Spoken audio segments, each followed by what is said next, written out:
program is the Active Center. Our mission for you today is to unpack this single, really fascinating reflection piece written by a moderate journalist.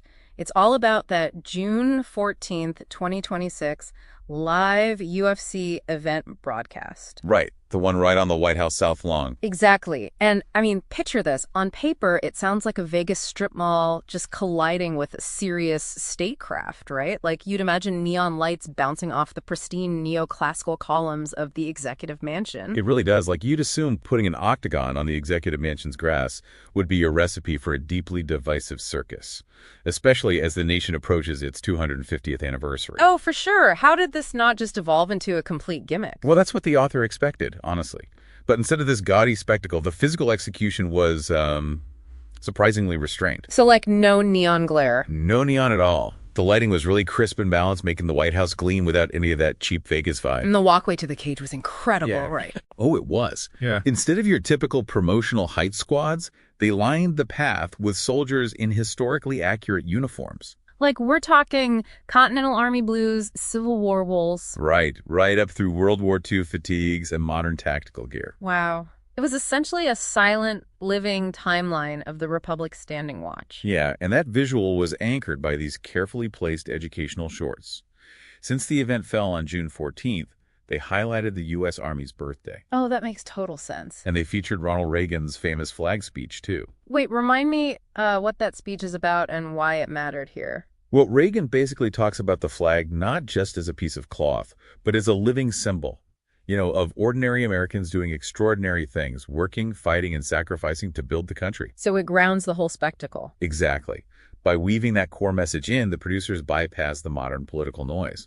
The what for you here is that it successfully used national symbols to create a unifying, nonpartisan atmosphere. That makes perfect sense. But speaking of stunts. Yeah. Putting a highly promoted cage fighter next to a war hero, doesn't that risk turning the military into a cheap promotional prop? You'd think so, right. That is exactly the tension the journalist felt going in.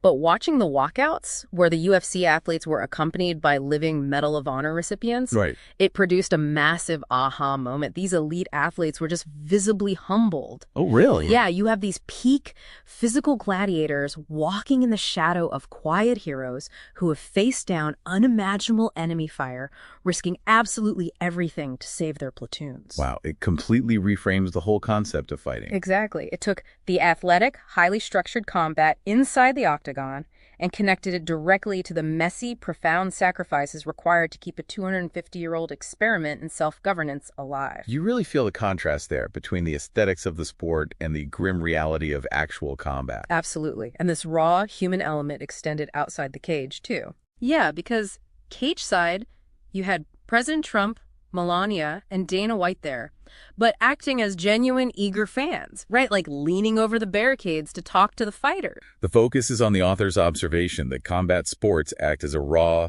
populist equalizer. An equalizer? How so? Well, think about why it works. Inside a cage, your wealth, your political status, or your background, they mean absolutely nothing. Just merit and grit. Right. That brutal honesty bridges the massive gap between the most insulated, powerful office in the land and the everyday sweat of a local gym. It forces everyone into the exact same reality, at least for a few rounds. Yeah, and the fights themselves absolutely delivered. Incredible technique and high-stakes drama. But they all ended with mutual respect, right? Handshakes and embraces in the center of the cage. Yeah. Our journalist noted sitting on the couch and feeling something incredibly rare for a modern national broadcast, which was genuine pride. A space expected to highlight our divisions ended up being a respectful celebration of year 250. It really did. So, we leave you with this provocative thought to chew on.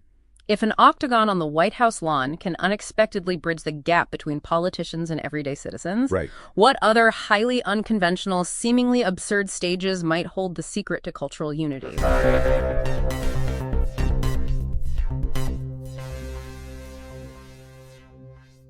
Hello, and thanks for listening. This is David Sepp and the Active Center team. For years, our mission has been to foster a community around engagement, health, and conversation. If you value what we do, please consider supporting us. We've started a GoFundMe to cover our production and operational costs, including those pesky social media fees. Your contribution, big or small, helps us keep going. Thank you.